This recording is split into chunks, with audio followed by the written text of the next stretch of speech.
In this episode, you will see how we sneak into Ecuador and sail across the equator. The port of Esmeraldes, and we just got kicked out by the Coast Guard.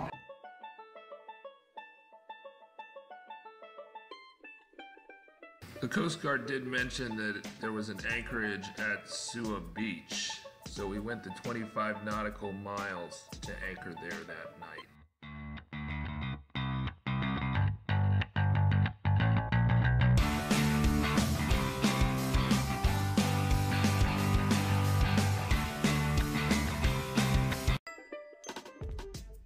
Sophie got her appetite back and was dreaming about different dishes we would make for dinner. I'm betting that it's going to be a cookie cake. Subscribe.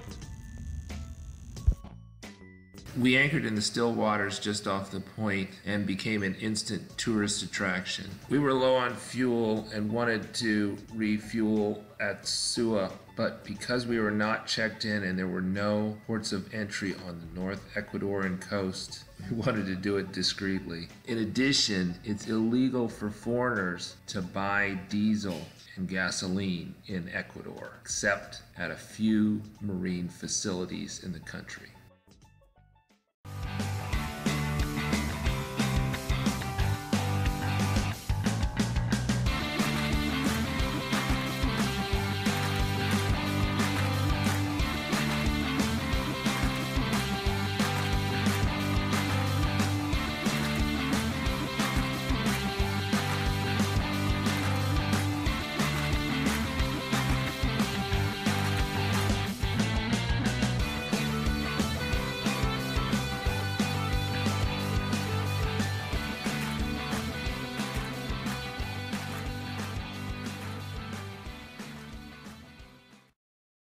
There is a channel that runs behind Sua Beach, and that was where the gas station was.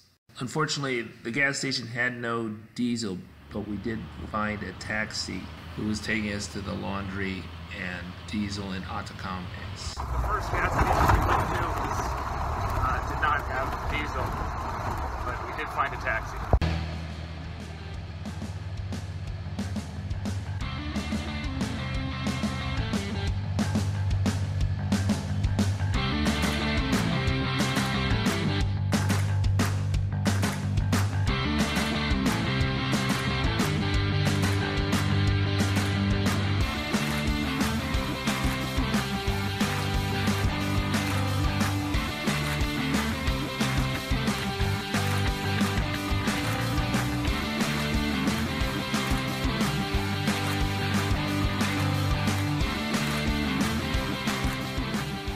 We dropped Sophie and Janna at the laundry, and me and the taxi driver got the fuel.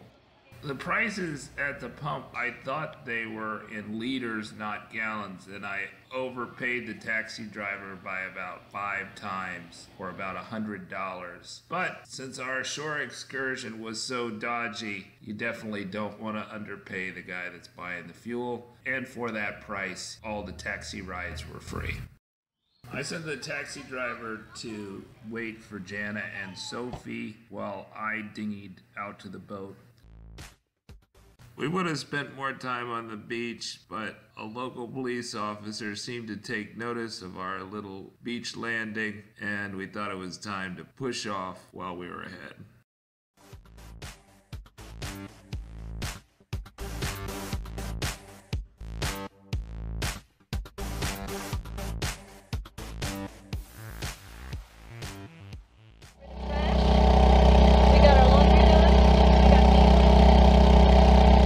The next morning we lifted anchor and headed south down the coast. We had many hundreds of miles to go before we reached the dry storage facility in La Libertad, Ecuador. The hose pipe washed away on the trip up. I don't know where it is. The cap was actually, there's supposed to be a hook on it that hooks to the chain to keep it from washing away. It washed away. It did make the zebras a bit wet. So we're going to put a plastic bag over it now. We'll see if this temporary fix keeps us a little drier in the zebra. We haven't been sleeping there because it's too wet. We're leaving Sua Beach, our anchorage. We got full fuel stocks. We are ready to go.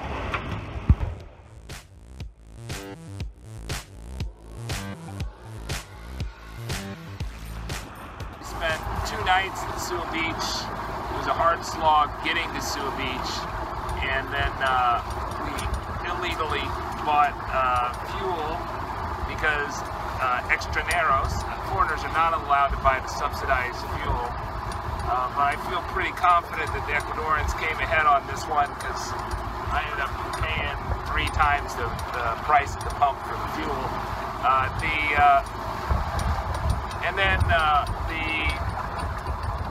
We also got laundry because we were really soaked on our trip to the northern Ecuador coast, which is where we made landfall.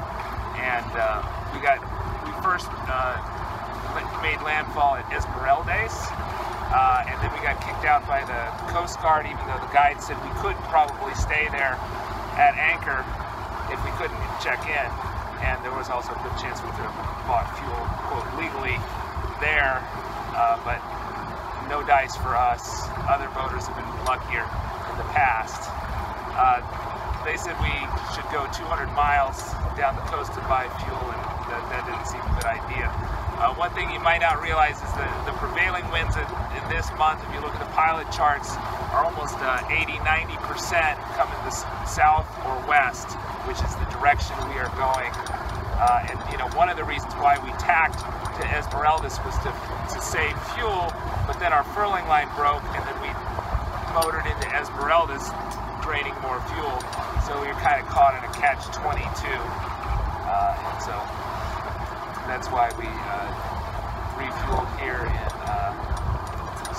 the Sua Beach area. Here's the Casa Blanca development you can see coming around the corner. Don't know if they accept yachts or not. We'll be passing by the Yacht Club, the supposed yacht club that exists. I could only find it on Google Maps. I think that the free guide that we've been using, which is the only guide we have for Ecuador, has the wrong name for it. It has the name of a really generic club that anybody can join around the world for the club. It is part of the Casa Blanca development.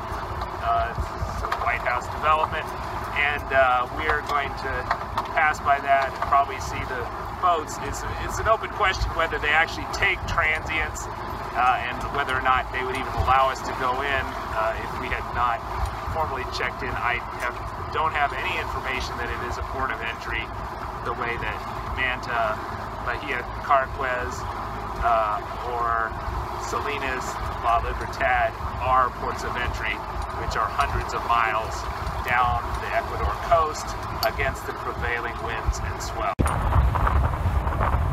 The breakwater to the Casa Blanca development is right there. So Casa Blanca is behind me. We just passed the waypoint for the entrance breakwater. I think the entrance breakwater is there, but I don't see any signs of masts. So, you know, if you're tired, I'd stop at Sua Beach because you might have to backtrack to Sua Beach if you enter the breakwater. I don't know anything about the depths, nor does the cruising guide say the depths, but I don't see any masts, so that probably means they're not taking sailboats. We hailed them probably 20 times, different hailing. We also tried calling different numbers, using the internet to get call numbers, creatively do that. Nothing came from that. So if there is a place that accepts boats or accepts transients, they're not advertising well. My brief conversation with the Coast Guard officials in Esmeraldes, I asked them about the yacht club, and they recommended going to Sua Beach. Did not comment on the yacht club, as if they knew nothing about it or thought Sua Beach was better. Yeah, I was kind of skeptical about the yacht club, maybe because of my experience with Shelter Bay, that it was so far away from things. You know, I thought a place closer to civilization would definitely have resources that you could expect from land, but a kind of planned development, kind kind of off the beaten track, you might just end up having a lot of expensive cab rides to get anything done. Hey Sophie, what did you do yesterday with Mama? Did you have an ice cream cone? Did you have a popsicle? No, we went to the mall and we had a popsicle.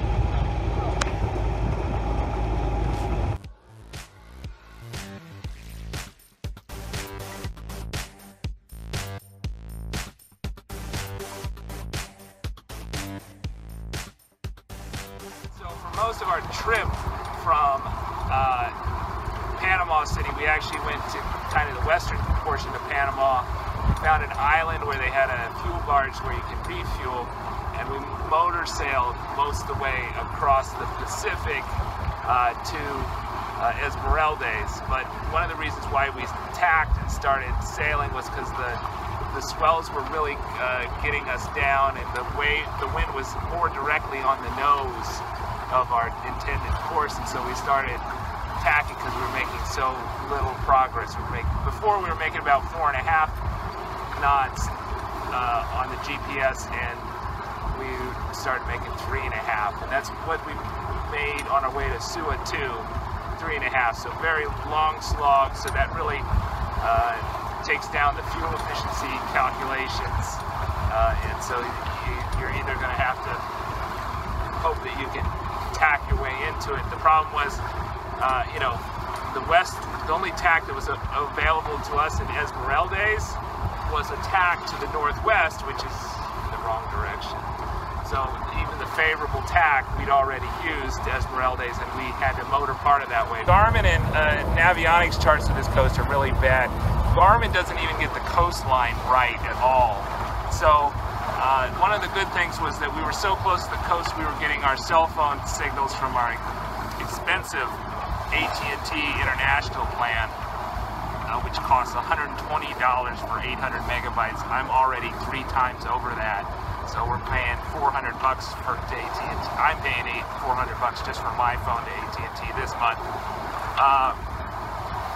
And I tried to buy a SIM card and get it topped up in Sua, but the guy cheated me when I tried to put more data on it, and so I didn't put any new data on it. So I got about 600 megabytes, which I've already burned through. So my hope is I'll be able to top up for the podcast in Salinas without so much shenanigans. So the Garmin charts and the Navionics charts are not so good. Garmin's coastline is poor, and also, you know, its depths and the underwater thing is poor. At the end of the sail from to Sua, I ended up just navigating by watercolor because the watercolor was so uniform. So that was how I did that, and I found the depths were really good, and so we ended up anchoring in 11-foot depths at +5 tidal stage. The tidal stages range from +10 to +3 this time of year, or when we visited. So I don't know why the low tide is +3, but it is, so that tends to make the depths a bit higher than the chart depths. Although the chart depths are so inaccurate that I wouldn't bet the farm on them.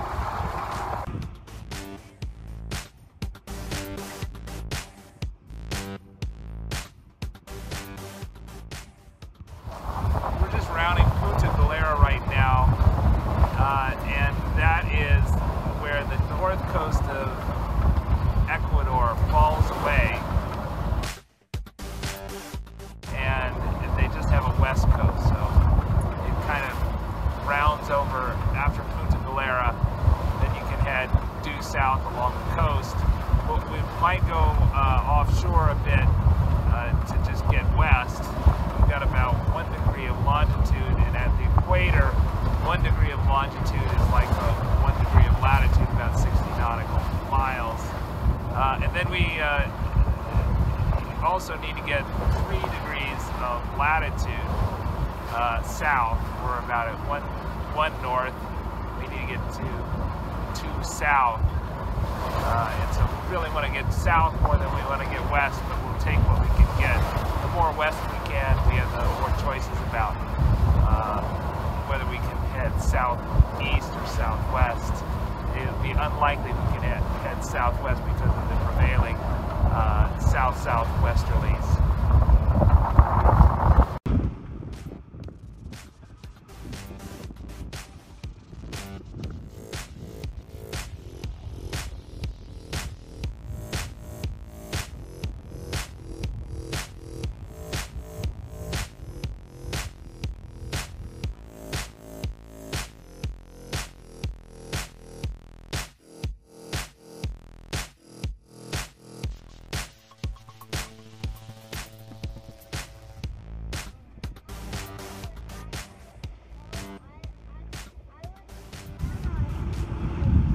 I dressed up as King Neptune for our Equator crossing. Unfortunately, it happened in the middle of the night and Sophie slept through it. But Janna was awake for the hazing. Do you pledge allegiance to Neptune, god of the sea? Yes. You slimy pollywog. Thanks for the Diet Coke. That is the ink of the Kraken, the great giant squid. Not a Diet Coke, but it does taste like Diet Coke. Alright, so we're about day 9 outside of Balboa Yacht Club. We're motoring down the west coast of Ecuador, trying to get to Salinas. It's been a long, long slog, but I think we're only a day away. Fingers crossed.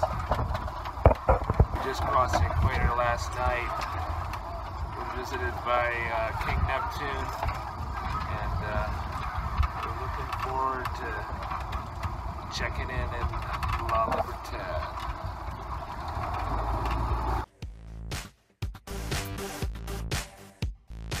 Fortunately, disaster strikes and the engine gives out, and we find ourselves tacking for most of the last day while I sort out a dirty fuel filter.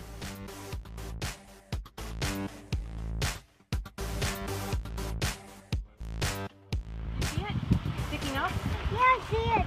That, what? I think that's a humber whale. It does look like a humpback whale.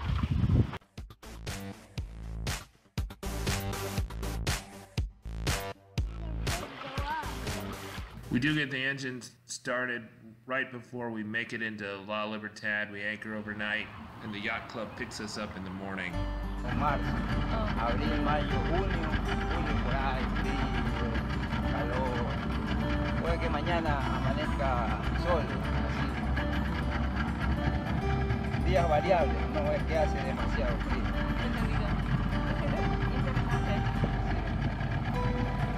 ¿Hay demasiados barcos? Sí, barco pesquero. Linus, look. Yeah, all those fishing boats.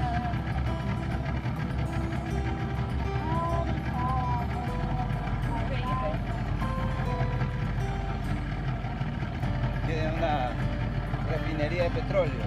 Okay. Un barco allá adentro. Okay. There's a petroleum refinery. No funciona el motor. Ahorita no funciona. Salinas. Salinas. Okay. Por allá al norte, ruta del Escondido. Oh my goodness. Look. I know I see little blue crabs too. They're eating. Oh, they're so big.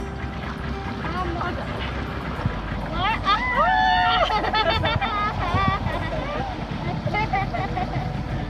That's so funny. Next time on Slow Boat Sailing, you'll see the slow boat hauled out of the water as we ready it for dry storage for 9 months. And Janna and Sophie depart the boat, but Daly and I have trouble leaving the country. This episode was brought to you by Mantis Anchors and viewers like you. You can support the Slowboat Sailing YouTube channel on patreon.com/slowboatsailing or get our awesome free videos here on YouTube by clicking the link above.